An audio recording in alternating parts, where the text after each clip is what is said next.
श्री राधे राधे, हरे कृष्ण। दोस्तों, राधा एक दिव्य नाम है जिनका नाम लेने से हमारे जीवन को अत्यंत आनंद मिलते हैं और हमारे जीवन को मोक्ष की प्रदान करते हैं एक राधा नाम। दोस्तों, आज से ही अगर आप राधा रानी का नाम जपना शुरू कर देते हो तो आप बस देखते जाना कि आपके जीवन में राधा रानी का नाम के प्रभाव कैसे होते हैं, कैसे आपके जीवन संपूर्ण बदल जाते हैं। दोस्तों, ये है कलयुग। कलयुग में राधा नाम उद्धार का नाम है। दोस्तों, हमारे 4 युग में सबसे ज़्यादा भयंकर युग है कलयुग। सबसे पहला युग है सत्ययुग। उसी युग में किसी भी व्यक्ति को भगवान का दर्शन करना हो तो तपस्या करना पड़ता था। युग से युग तक तपस्या करते थे, फिर भी किसी किसी को भगवान की दर्शन प्राप्ति नहीं हुई। सत्ययुग के बाद में आता है त्रेता युग। त्रेता युग में यज्ञ करने से ही भगवान की प्राप्ति होते हैं और वो यज्ञ चलते थे सालों साल, बरसों से बरसों चलता था, फिर भी कभी कभी भगवान की प्राप्ति नहीं होती थी। फिर आते हैं द्वापर युग, जहाँ पर हमें भगवान श्री कृष्ण की बहुत सारी लीलाएं देखने मिला। इसी युग में लोग दान पुण्य करके भगवान का दर्शन करते थे। कई कई पुण्य काम करना पड़ता था, दान ध्यान करना पड़ता था, तब भी भगवान का दर्शन किसी किसी को मिलता था, किसी किसी को नहीं मिलता। दोस्तों, कलयुग में सबसे आसान तरीका भगवान ने बताया है कि भगवान की प्राप्ति कैसे होंगे, बस एक नाम जाप से। कलयुग में तो ना आपको तपस्या करनी पड़ेगी, ना आपको यज्ञ करनी पड़ेगी, ना आपको दान पुण्य करनी पड़ेगी, बस उनके नाम रटते ही भगवान आपसे प्रसन्न हो जाएंगे। इसीलिए दोस्तों, जितना हो सके नाम जप शुरू करो। नाम जप करने से ही मुक्ति मिलेगी, भगवान की प्राप्ति होगी। यदि आप अभी से भी नाम जप करना शुरू नहीं करेंगे तो आपका मन आपको कभी भी नाम जप में नहीं लगेगी। दोस्तों, हमारा इस युग में दिमाग कुछ ऐसा है, हम दूसरी चीज़ों में ज़्यादा इंटरेस्ट हो जाते हैं और उस वजह से ही हमें नाम जप से हमारे मन दूर हो जाता है। और जब मन दूसरी चीज़ों में लग जाता है तो ये तो निश्चित है कि नाम जाप में प्रोत्साहित नहीं करेगा। इसलिए दोस्तों, अभी भी मौका है आपके पास, हो सके तो नाम जाप का शुरू कर दो। कलयुग में नाम जप करने से भी कुछ समस्याएं आते हैं हर व्यक्ति के जीवन में, और उनमें से पहला समस्या है कि आपके मन आपको कभी भी नाम जप करने में प्रोत्साहित नहीं करेगा। आपके मन आपको हमेशा बाधाएं प्रदान करेंगे और इसी के कारण आप दिन ब दिन नाम जप करना भूल भी जा सकते हो और आपकी मन कोई दूसरा और कार्य में लग जाएगा।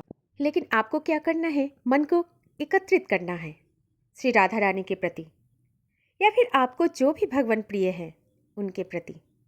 ये मत समझना कि राधा रानी अलग है, कान्हा तथा कृष्ण जी अलग है, महादेव अलग है।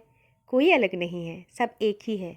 चाहे आप जिनका भी नाम जप करो, वो जाता एक ही के पास है।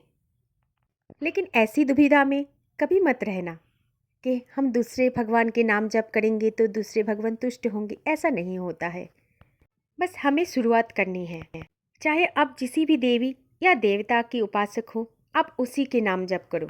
अगर आपकी मन नाम जप में नहीं लगता है तो आजकल नाम जप करने के लिए बहुत सारी चीज़ें उपलब्ध है, वो भी आप मार्केट से खरीद सकते हो।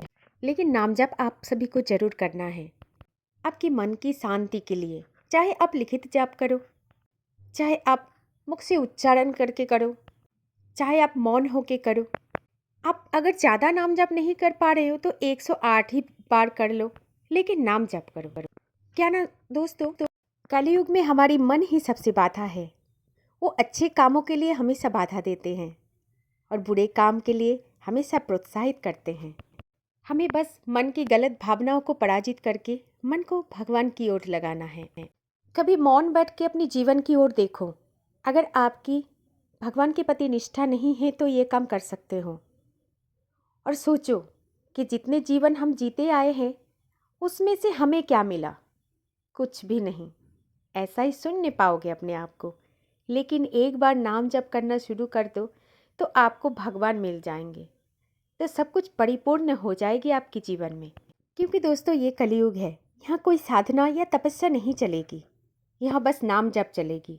इसलिए दोस्तों कोई भी भगवान का, जैसे आपको प्रिय राम है तो राम के नाम जप करो, नहीं तो राधा रानी का नाम जप करो, कृष्ण भगवान की नाम जप करो, सब एक ही हैं। अपने मन को जो भाता है उसी पर ध्यान केंद्रित करो, उनका नाम रटते रहो। चलिए आज मैं आपको एक छोटा सा कहानी सुनाती हूँ। एक व्यक्ति था जो राधा रानी का भक्त था। वो सब मिलके वृंदावन गए थे अपने पूरे फैमिली के साथ। फिर वृंदावन से बरसाना की तरफ गई तो ऐसा कुछ हुआ उन लोगों के साथ जो सोचने लायक है। बरसाना जाते समय वो सब मिलके गाड़ी के अंदर सिर्फ राधा रानी का नाम जप कर रहे थे। तभी एक टाइम के लिए उन सबकी आंखें बंद हो जाते हैं अचानक से। कुछ समझ में नहीं आता कि क्या हो गया। थोड़ी देर बाद उन सबकी आंखें खुले तो देखे गाड़ी का एक्सीडेंट हुआ। लेकिन आश्चर्यजनक विषय ये है कि उन सभी का कुछ नहीं हुआ था, क्योंकि मन ही मन वो राधा नाम का जप कर रहा था। ये महिमा है राधा रानी का। राधा नाम या कोई भी देवता का नाम जप करो तो वो आपकी तरफ एक प्रोटेक्शन होता है। जब आप किसी को मन से बुलाओ तो जरूर आएंगे। वही तो है नाम जप की फल। जब किसी को आप मन से बुलाओ तो हमेशा वो आपके साथ रहते हैं। आपको कभी ना दुख आए, अगर दुख आ भी जाए तो आपको महसूस नहीं हो पाएगा कि आप दुखी हो। आपके जीवन में कष्ट है, आप आनंद के साथ ही उस कष्ट को जीत लोगे, उस दुख के सारे समय व्यतीत कर दोगे। यह है शक्ति नाम जप का। और अगर आप राधा रानी की नाम जप करोगे, वो तो करुणामयी है। आपके ऊपर कभी भी कुछ चीज़ों का बुरा प्रभाव वो आने नहीं देती है। नाम जप से अगर आपको उनकी महिमा प्राप्त हो जाती तो उनका दर्शन भी प्राप्त हो जाएगी। दोस्तों हमें बस एक चीज़ सोचना है कि हम बस इस दुनिया के मेहमान हैं, इस पृथ्वी की मेहमान हैं, और भगवान की कृपा से ही हम इस दुनिया को देख पा रहे हैं, इस दुनिया पे आए हैं। जिनकी दया और कृपा से हम इस दुनिया में आए हैं, उनका नाम क्यों नहीं ले। अगर दोस्तों आपने शुरू नहीं किया नाम जप करना तो अभी से शुरू कर लो, बहुत महिमा है। अगर ज़्यादा नहीं कर पा रहे हो तो मेरी बात मान के 10 दिन ही करके देखो, राधा राधा बोल के देखो, जीवन बदल जाएगी, आपको एक नई रास्ता दिख जाएगा। तो चलिए आज से 10 दिन का प्रण हम लेते हैं कि हम निरंतर राधा नाम जाप करेंगे जब भी हमें मौका मिलेगा। कुछ तो नई शुरुआत करनी चाहिए जीवन में। दोस्तों हो सके तो वीडियो को शेयर जरूर कर देना और कमेंट में राधे राधे लिखना ना भूलिए। चैनल को सब्सक्राइब करना ना भूलें। हरे कृष्ण, श्री राधे राधे, जय श्री कुंज बिहारी, जय जय श्री हरिदास।